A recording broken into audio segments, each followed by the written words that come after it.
ایک مختصر سا آپ کو نماز بتا دیتا ہوں، مراقبہ تو رہ جائے گا لیکن کیا کرے، یہ نماز آپ کو بہت فائدہ ہو۔ وہ کیا ہے؟ اس میں لگے گا 1 منٹ بھی نہیں لگے۔ ہر نفل، خاص نفل نہیں، ہر نفل کے اندر سلام پھیرنے سے پہلے 10 دفعہ سبحان اللہ، 10 دفعہ الحمدللہ، 10 دفعہ اللہ اکبر کہو۔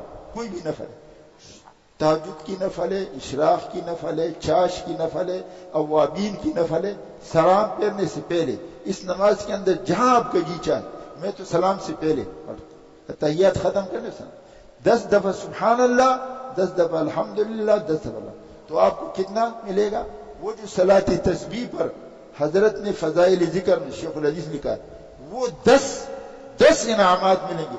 چھوٹا گناہ، بڑا گناہ، صغیرہ، کبیرہ، چھپا ہوا، کھلا ہوا، قصدن کی ہوا، بھول کر کیا ہوا، سارے 10 قسم کی گناہ معاف ہو، یہی اس مختصر بھی ملے گا۔ اور ہر دعا اس کے بعد مانگو گے اللہ قبول کرے گا، اور دنیا آخرت کے سارے مسائل اللہ حل کر دے گا۔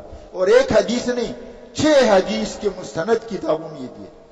اور حضرت مفتی اعظم پاکستان نے نجات المسلمین اس کا رسالہ ہے، اس میں یہ نماز کا طریقہ بتا، اس کو کہتے ہیں صلاۃ تسبیح صغریٰ۔ تو آپ سب لوگوں کو بتا رہا ہوں، یہ بہت بڑا خزانہ ہے اور خرچ کچھ نہیں ہوگا، 1 منٹ بھی آپ کا نہیں۔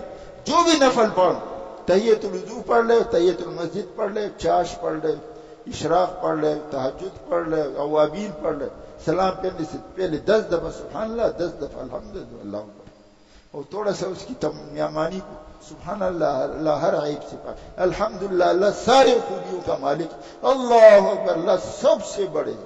تو یہ نیت کرو گے تو آپ کو کتنا فائدہ ملے گا؟ میرے پاس سارا حوالہ ہے، ٹھیک نہیں کہ میں آپ کو سارا حوالہ بتا دوں، 6 حدیث کے مستند کتابوں سے حوالہ ہے۔ ہاں، آپ کے اگلے پچھلے چھوٹے بڑے قصدن کیے ہوئے، بھول کر کیے ہوئے، صغیرہ کبیرہ، سارے گناہ معاف، اور جو مانگو گے اس کے بعد اللہ دعا قبول کرے۔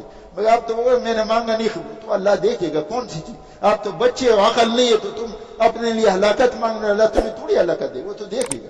دعا کی قبولیت کی اس نشان ہے، اور دینی اور دنیاوی سارے مقاصد اللہ پورا کرے گا۔ تو یہ آخری بات عرض کرتا ہوں، وہ ختم ہو گیا۔